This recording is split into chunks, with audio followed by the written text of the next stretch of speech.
tapi juga pada keluarganya, ya.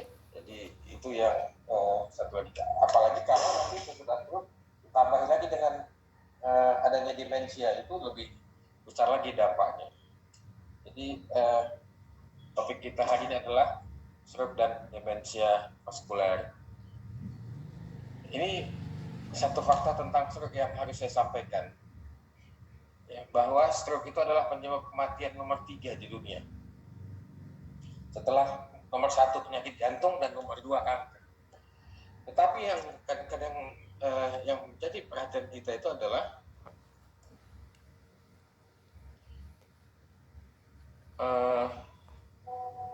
dia penyebab cacat nomor 1. Seringkali cacatnya begitu berat sehingga kadang-kadang kematian lebih mungkin, ya, karena ajal itu Allah yang nentuin. Mungkin kematian itu bisa lebih baik buat penderitanya dan keluarganya. Saya sudah melihat berbagai macam tingkatan stroke, mulai dari yang paling ringan sampai yang berat sekali.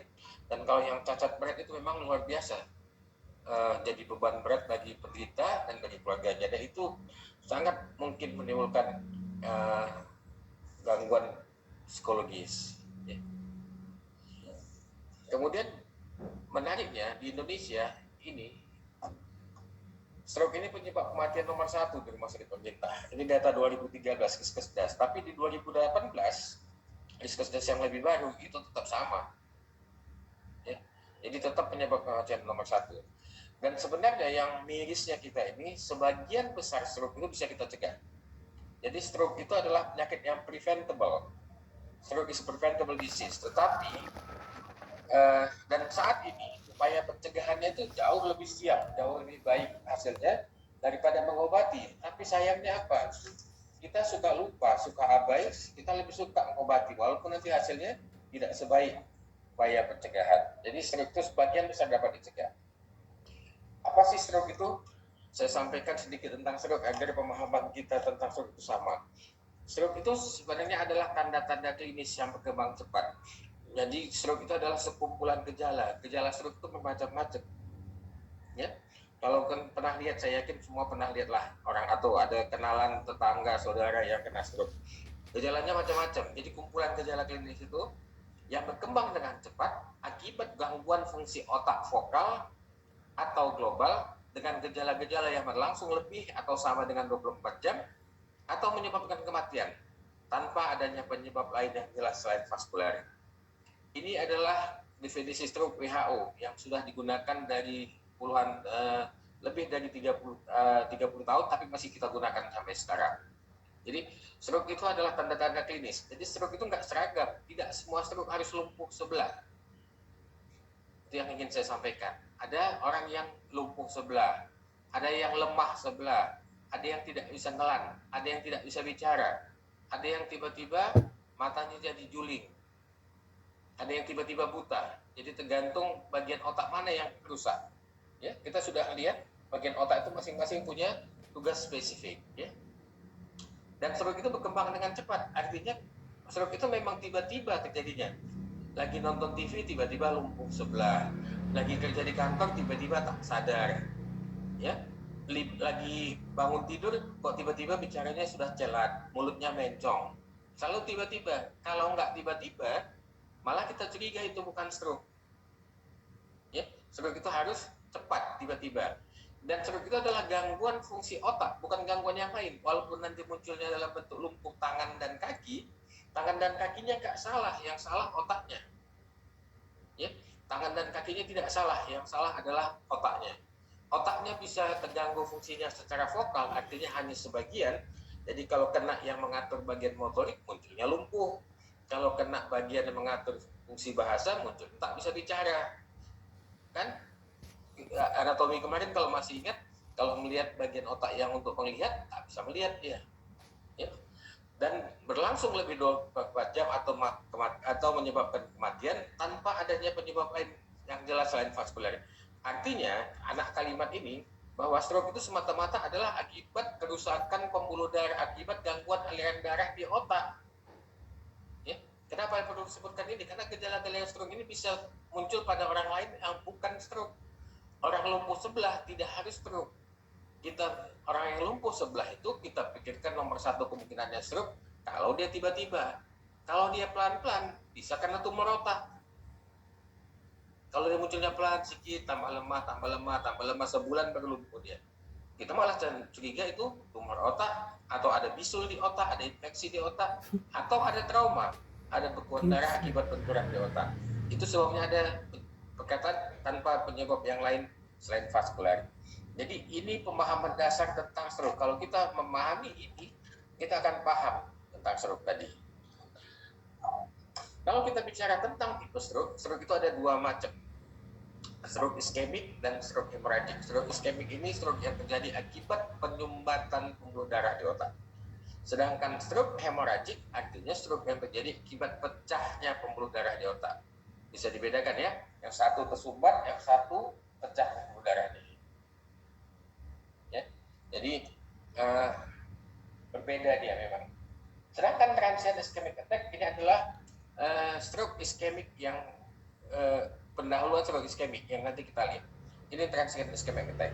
Transient ischemic attack bahasa Indonesianya adalah gangguan peredaran darah otak sepintas. Ya. Saya lebih suka menggunakan istilah TIA, karena lebih mudah kan, ya, transient ischemic attack.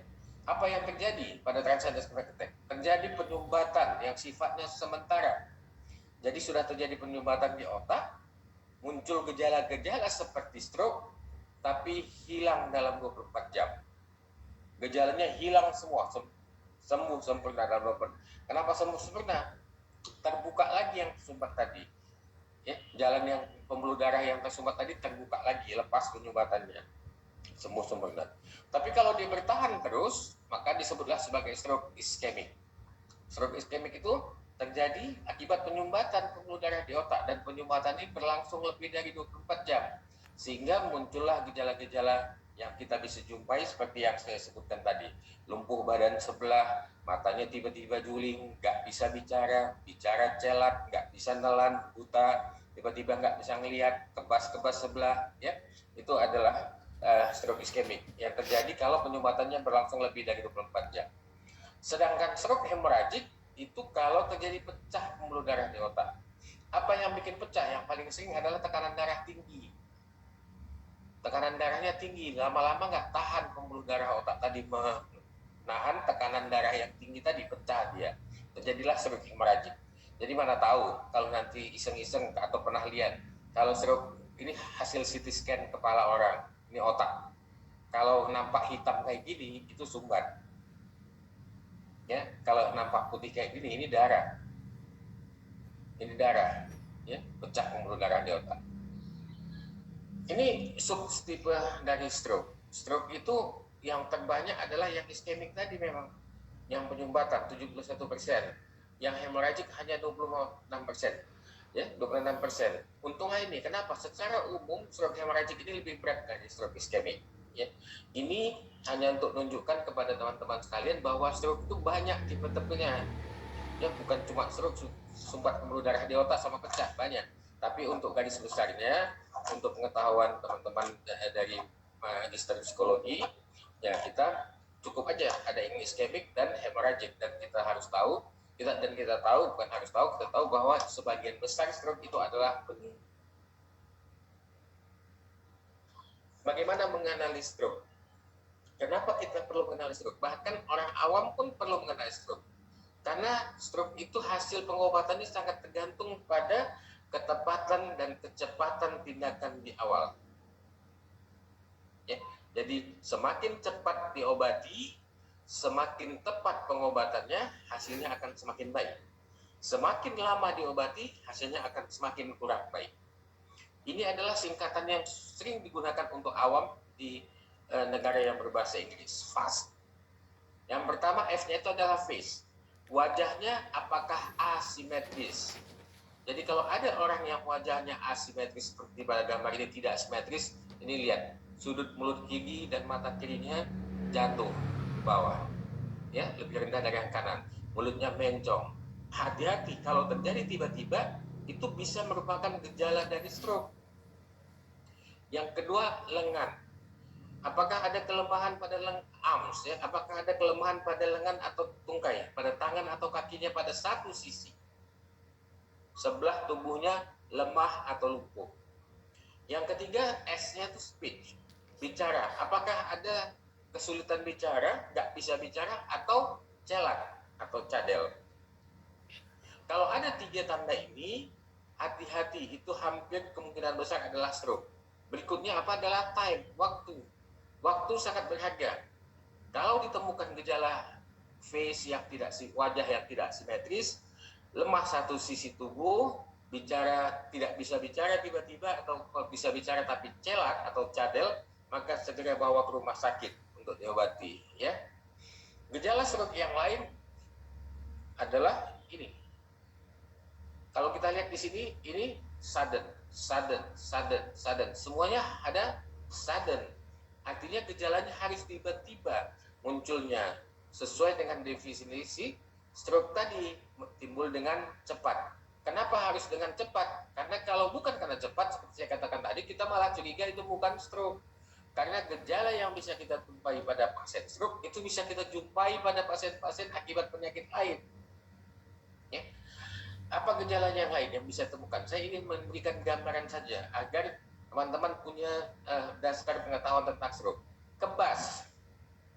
Kalau orang lumpuh sebelah, wajahnya lumpuh sebelah, tangannya lumpuh sebelah sama kakinya, dia takut. Curiga dia, tapi kadang-kadang kebas sebelah. Jadi badannya sebelah kebas, sebelah dua badannya kebas sebelah. Kadang-kadang orang nggak sadar bahwa itu kalau timbul mendadak kemungkinan besar karena stroke.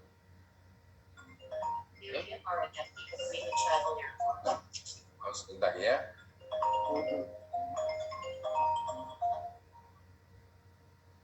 Halo, Pak Ikam? Ya, saya kan nggak berangkat, itu anak saya yang berangkat. Nanti saya kasihkan nomor HP-nya ya, ada sama adik saya.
Maaf sebentar ya.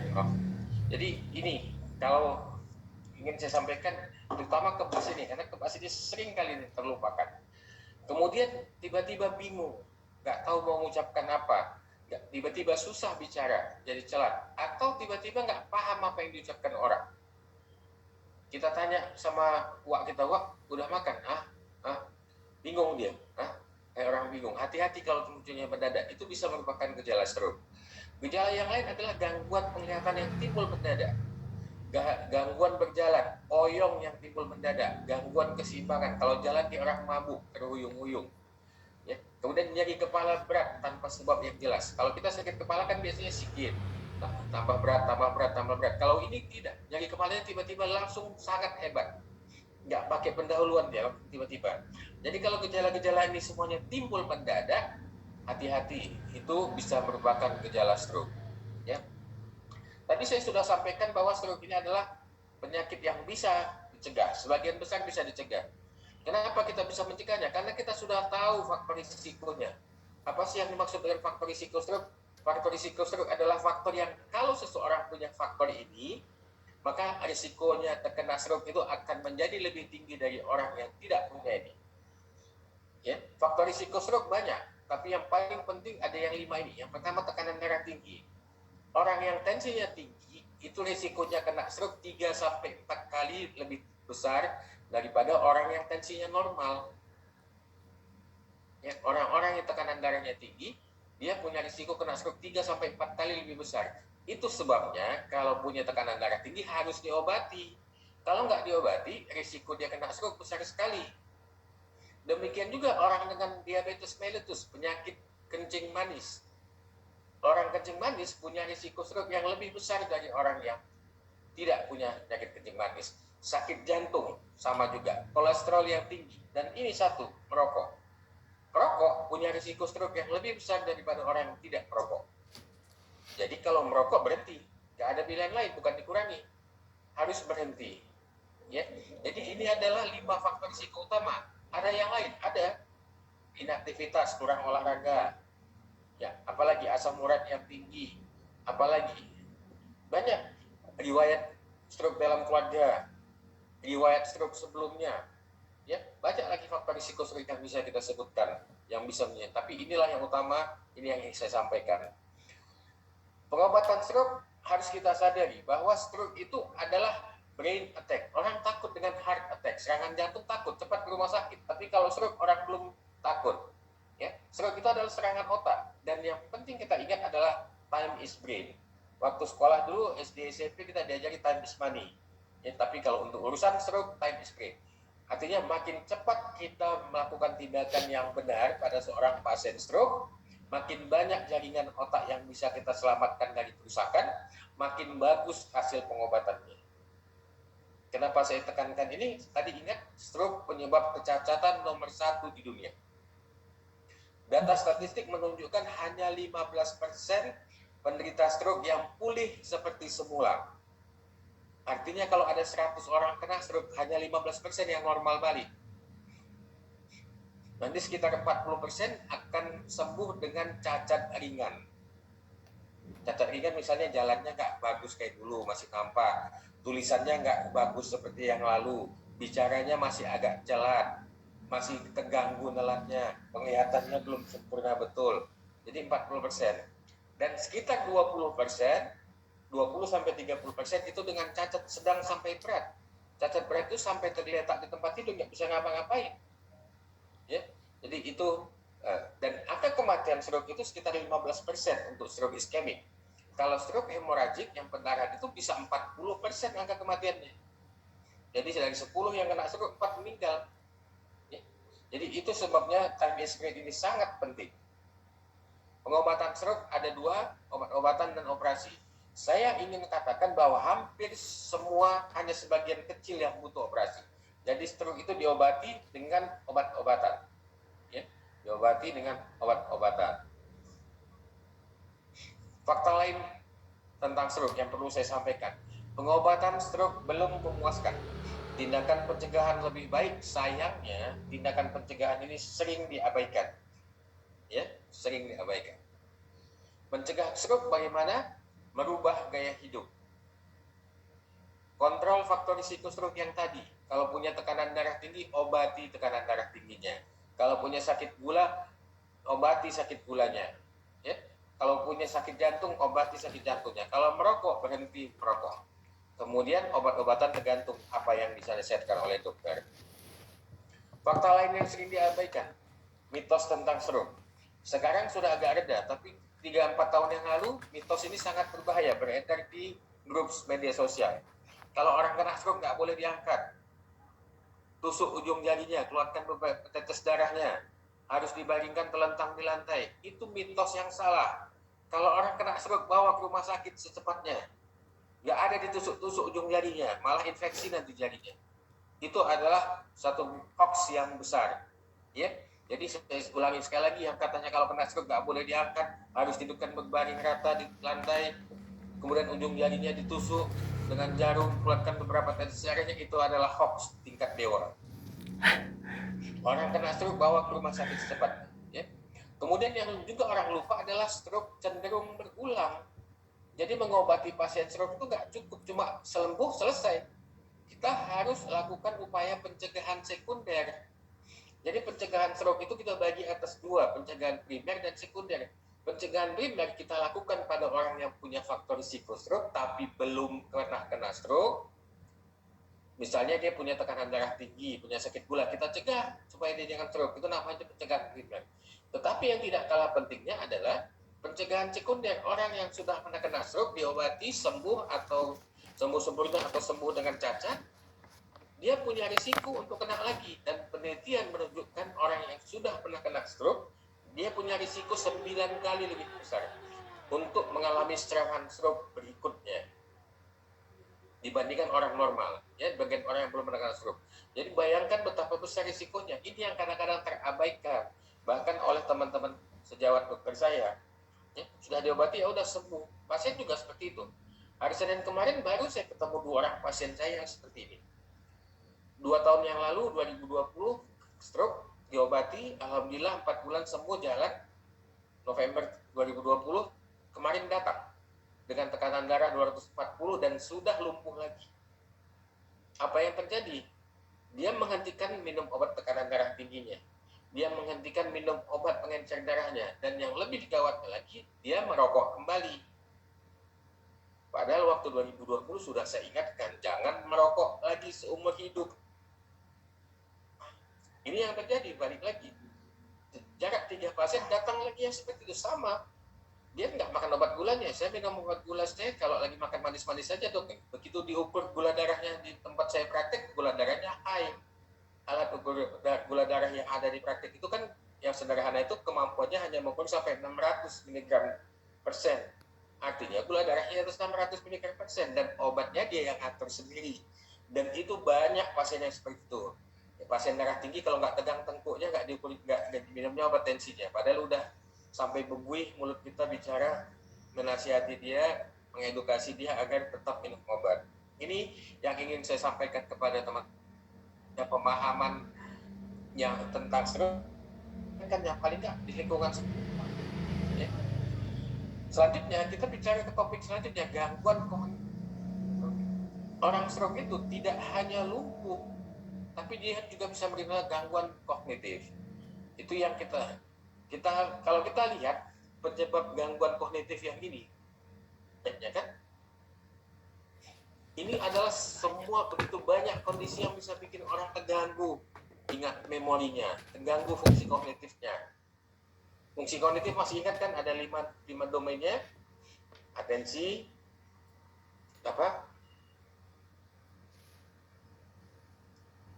bahasa, memori, fungsi spasial, dan fungsi eksekutif, ya kan udah pernah kita bahaskan 5 domain fungsi kognitif. Jadi kita lihat di sini, stroke adalah salah satu penyebab gangguan fungsi kognitif. Jadi tidak heran pasien pasca stroke bisa terkena gangguan fungsi kognitif. Ini yang terjadi, pasien yang otaknya berisiko, misalnya pasien yang hipertensi yang tidak diobati, pasien yang merokok, pasien yang gula darahnya tidak terkontrol tinggi, itu punya risiko. Ya, bisa terjadi gangguan kerusakan kognitif akibat gangguan pembuluh darah di otak. Dan jatuhnya apa? Pikun. Cuma berbeda dengan yang kita bahas minggu lalu Alzheimer, ya, kita bahas sebelumnya, kita bicara tentang demensia Alzheimer. Yang ini adalah akibat gangguan pembuluh darah di otak. Yang paling sering akibat stroke. Disebutlah dia dengan nama demensia vaskular. Ya, ini dia akan berbeda dengan ini kira-kira jalurnya, nggak usah dibaca semua, penting bacanya ya. Ini faktor risiko vaskular, saya hanya ingin menunjukkan betapa banyaknya yang terjadi kalau punya faktor risiko vaskular, hipertensi, diabetes, merokok, faktor genetik, usia, gaya hidup. Dia bisa menimbulkan kerusakan lewat banyak jalur. Dia bisa menimbulkan sumbatan pada pembuluh darah besar sehingga terjadilah infak, kerusakan otak yang luas, terjadi gangguan. Dia bisa juga merusak melalui pembuluh darah yang kecil-kecil. Pembuluh darah yang kecil-kecilnya disumbatnya satu demi satu. Karena dia kecil-kecil tidak terlalu nampak-nampaknya, tapi kalau banyak nanti yang tersumbat akan muncullah gejalanya. Atau bisa juga melalui oklusi parsial. Jadi pembuluh darah tadi nggak disumbatnya total, separuh aja disumbatnya.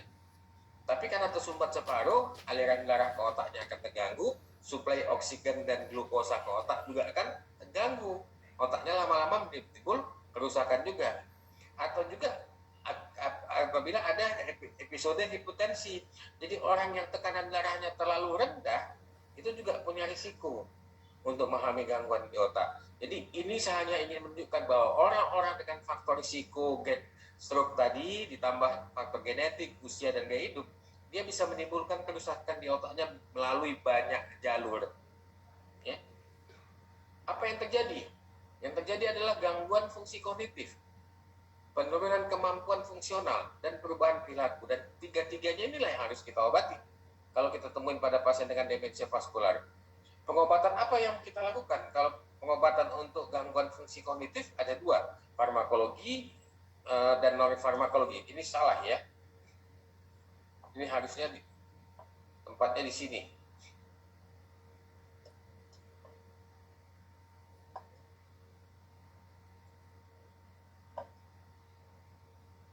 Pengobatan farmakologi kita serahkan sama dokter.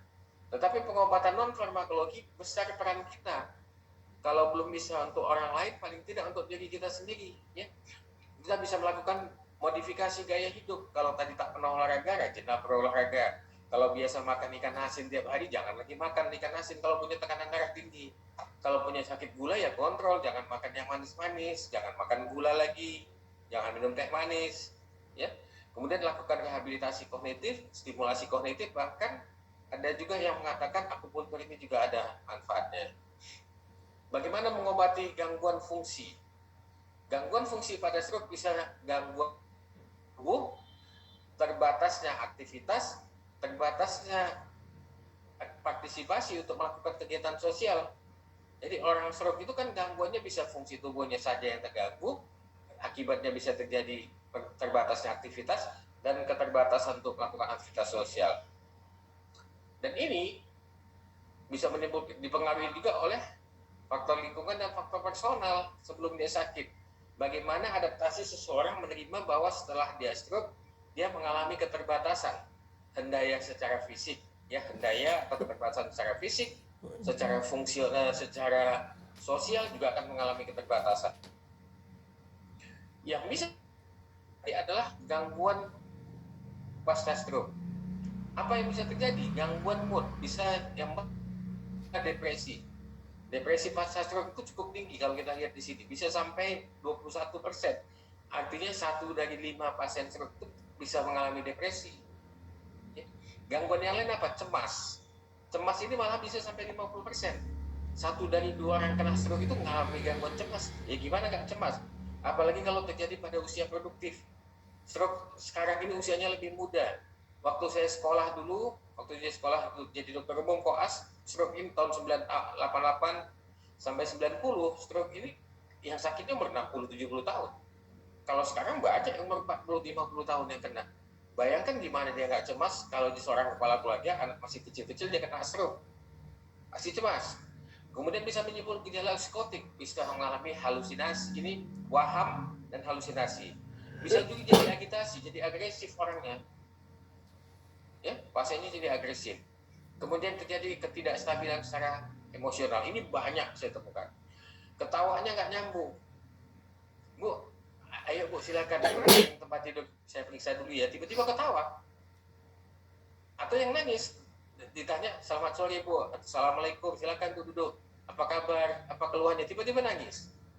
Bukan dijawab pertanyaan kita. Ya, jadi terjadi ketidakstabilan secara emosional. Banyak sekali gangguan. Apa yang mau kita obati? Non farmakologinya. Yang pertama adalah adaptasikan lingkungannya. Kita harus edukasi orang-orang yang tinggal sama dia untuk selalu mendukung dia. Kemudian terapi kreatif, latihan, dan interaksi sosial. Orang yang stroke itu nggak boleh menarik diri. Dia harus tetap melakukan aktivitas sosialnya walaupun lebih terbatas dari sebelumnya. Kemudian ada teknik-teknik lain, tapi ada satu ini yang saya sampaikan, pengobatan psikologis.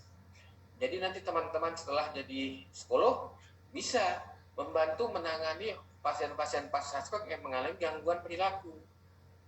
Dan supaya bisa menangani dengan pas, dengan baik kan harus ada pemahaman dasar tentang apa itu stroke. Itu sebabnya tadi di depan saya sampaikan dulu sedikit pengetahuan tentang stroke agar lebih, kalau terapi psikologinya nanti teman-teman lah yang belajar sendiri, yang menguasainya. Tapi kan kalau untuk menangani seseorang dengan penyakit spesifik, kalau kita tahu dasar-dasar dari penyakit yang menimbulkan gangguan psikologis tadi kan lebih komprehensif bisa penanganannya. Ya. Kalau obat-obatannya ini kita serahkan saja pada dokter. Kalau dia depresi diberi antidepresi, kalau kejang dikasih anti kejang, kalau cemas dikasih obat anti cemas, kalau gangguan kejiwaan jadi gila kasih anti jiwa dan lain-lain. Ya. Saya kira itu yang bisa saya sampaikan. Silakan kalau ada yang bertanya, saya yakin banyak yang bisa kita diskusikan ini.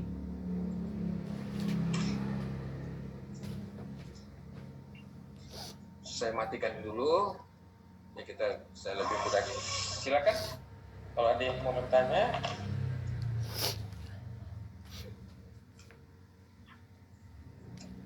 Ya, saya dok izin bertanya. Silakan. Untuk yang tadi yang gejala, kalau dia yang fast, yang phage, sama apa yang dia untuk melihatnya itu harus semuanya ada atau salah satu? Salah satu aja. Makin banyak ada makin curiga kita.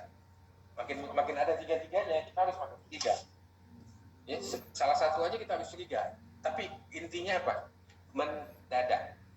Ya, jadi kuncinya mendadak. Kenapa? Karena gejala mulut mencong itu bisa pelan-pelan. Gejala nggak bisa bicara bisa pelan-pelan. Tapi penyebabnya bukan itu. Ya. Jadi ada apanya? Ada persyaratannya. Yang tadi mendadak. Jadi kalau ada gejala-gejala yang tadi itu timbul mendadak, kita harus curiga bahwa itu stroke. Lebih bagus kita curiga daripada terlambat. Nanti biarkan aja dokternya yang tentukan itu stroke atau bukan. Daripada kita tentukan itu bukan stroke lah, tunggu aja. Terlambat penanganannya. Ya, ingat aja pada penanganan stroke, time is brain, bukan time is money. Ya. Terima kasih dok. Ya, terima kasih Mbak. Silakan kalau ada yang lain mau nanya. Saya kira kasus stroke ini adalah kasus yang sangat lazim, banyak. Di Indonesia ini, kenapa saya bilang kita ini gagal? Dokter-dokter Indonesia ini gagal mencegah stroke. Dia kurang mengedukasi. Saya selalu sampaikan itu pada mahasiswa saya kalau ngasih kuliah. Teman-teman saya sampaikan.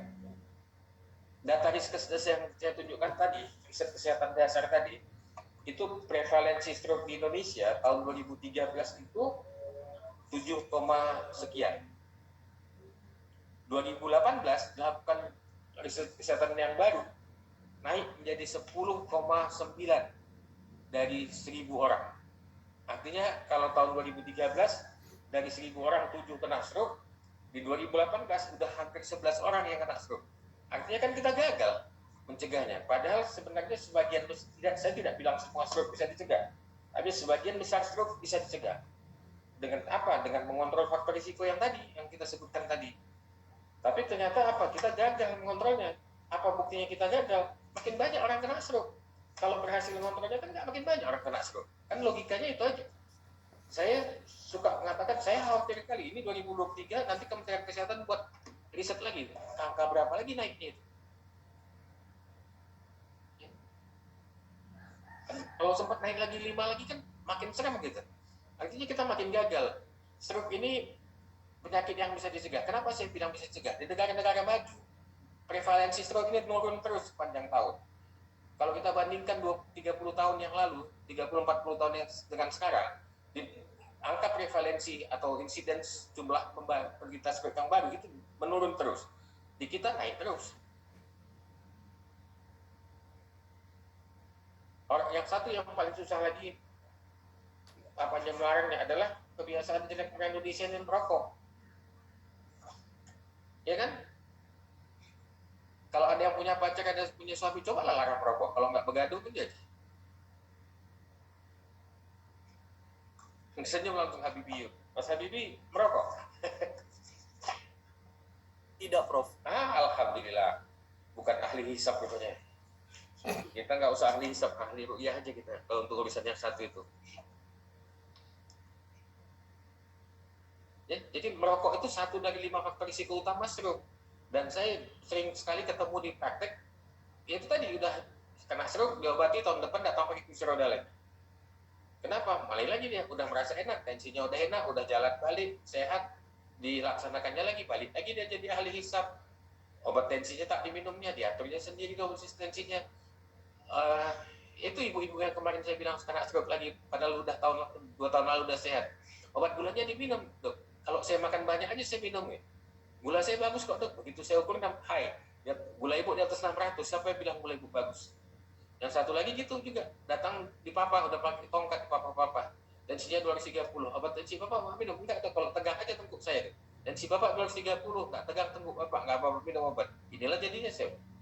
Dan yang perlu juga saya sampaikan, mengobati stroke yang kedua itu hasilnya jauh lebih jelek dari yang pertama. Yang ketiga akan lebih jelek lagi.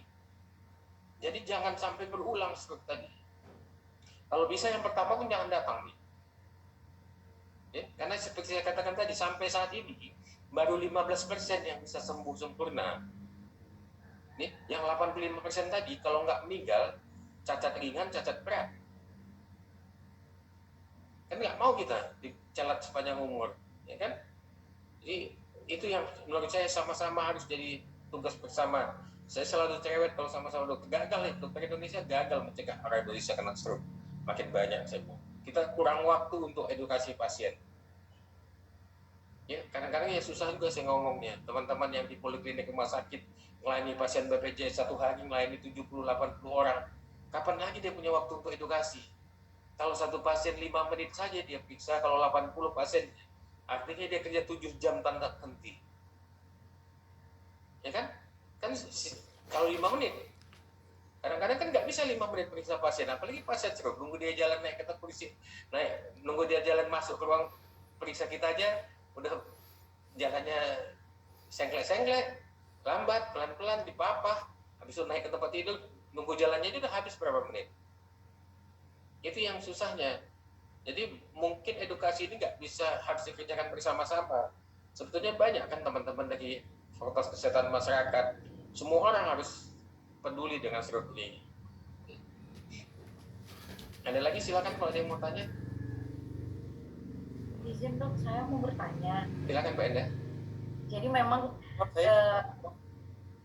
hari ini sangat relatable dengan saya karena kan waktu 2015 itu ayah saya kena stroke, begitu dok. Nah jadi memang yang saya bingungkan itu adalah ayah saya itu kan meninggal 2019 dok. Nah ketika itu meninggalnya di rumah sakit Adam Malik juga.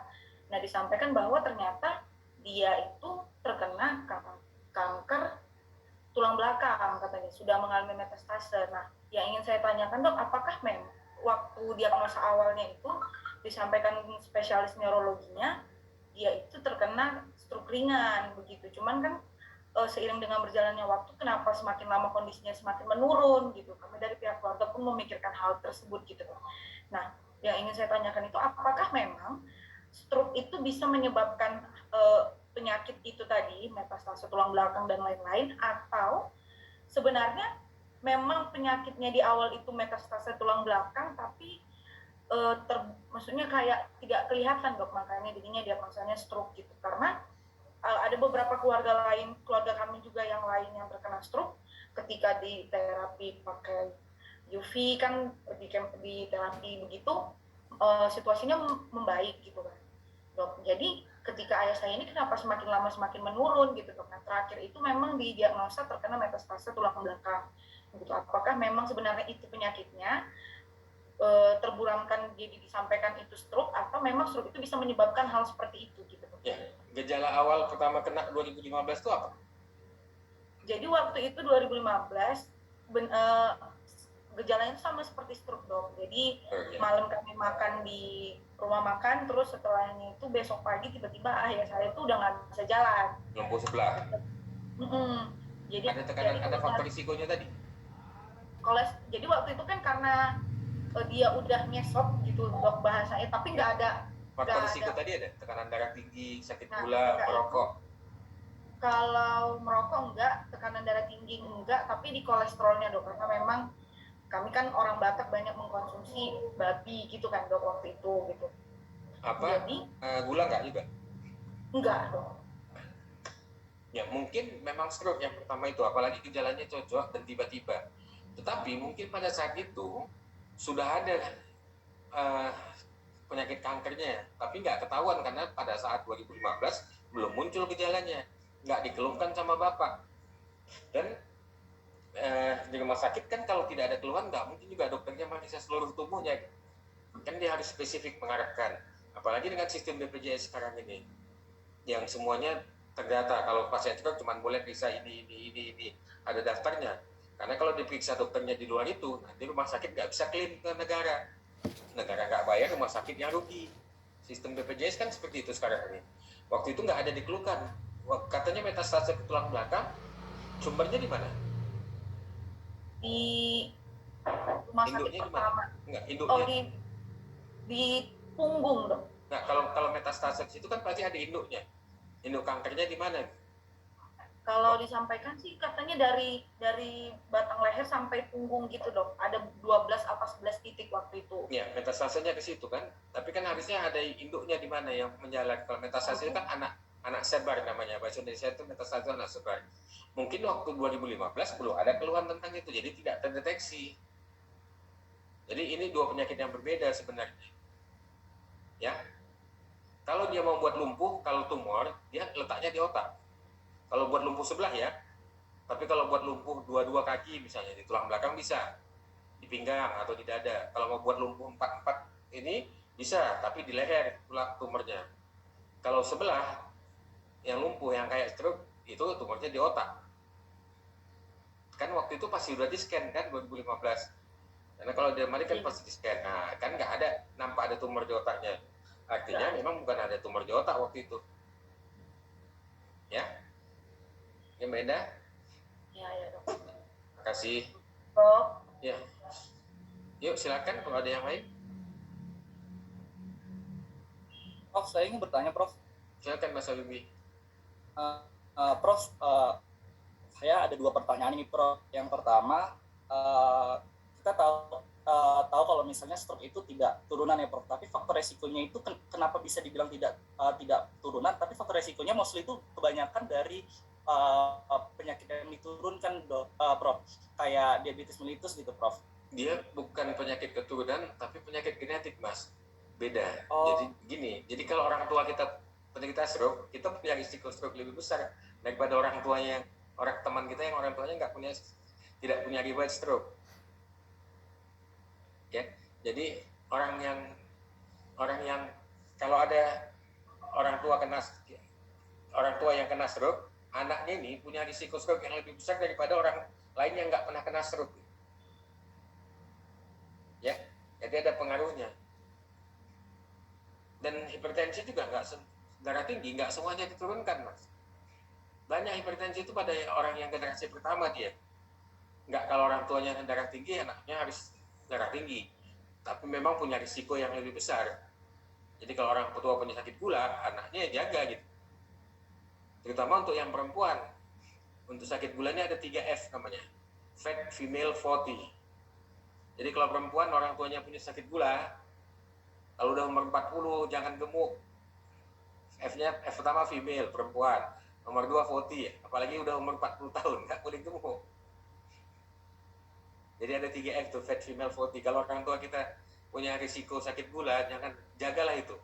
Sebelum umur 40 udah jaga berat badannya, dari muda jaga badannya megah gemuk, jaga konsumsi makannya. Karena setelah umur 40 tahun, risiko dia kena diabetes itu besar sekali. Kalau dia gemuk, apalagi kalau dia gemuk. Ya. Udah bisa Mas Habibie? Ya, terima kasih. Ada lagi? Ya, ada yang kedua? Lagi, Ya, yang kedua? Ini Prof, kan kita tadi Prof jelasin kalau misalnya ada asimetris wajah ketika terkena stroke kan, Prof. Nah, perbedaannya dengan Bell palsy itu gimana, Prof? Karena Bell palsy itu juga terjadi secara mendadak, Prof. Terima kasih, Prof. Bell palsy itu yang terkena saraf nomor 7-nya, bukan otaknya. Sementara stroke itu yang terkena otaknya. Itu nomor 1 bedanya. Secara klinis, walaupun bisa sama, tapi umumnya punya beda. Suruh tutup mata. Kalau Bell palsy nggak bisa tutup mata di sebelah. Jadi mulutnya mencong nggak bisa tutup mata, itu Bell palsy.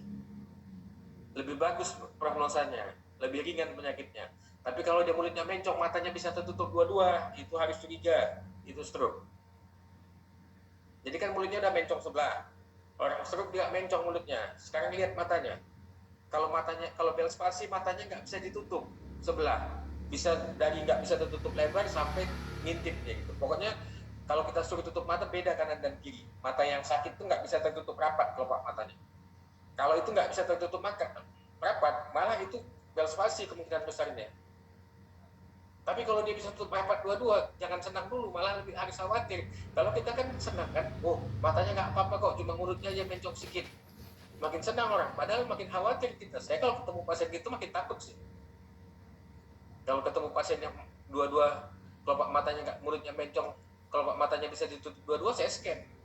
Kalau mulutnya mencong, kepala kelopak matanya sebelah nggak bisa ditutup, nggak saya scan. Kalau bel spasi nggak perlu di scan, nggak perlu difoto kepalanya, ya. Jadi itu stroke tutup mata, itu bedanya. Kalau bisa tutup mata, hati-hati itu stroke. Oke? Kan gampang ya, merisanya kan gampang, lihat aja mulutnya mencong, terus tinggal tutup matanya Pak. Kalau dia bisa tutup mata, malah awas itu penyakit yang lebih serius. Ya Mas Habibie? Baik Prof, terima kasih Prof. Ada lagi? Prof nanya satu lagi. Silakan Mbak. Jadi tadi kan karena Prof bilang tentang edukasi masyarakat ya. Nah, jadi memang di daerah saya ini kebanyakan kalau orang gejala stroke, tahu gejala stroke itu kan awal-awalnya langsung dibawa untuk pijat gitu dok, bukan ke rumah sakit. Nah, jadi kan saya ini kan dokter bilang itu sebenarnya otaknya gitu kan, tapi pas saya berargumen gitu sama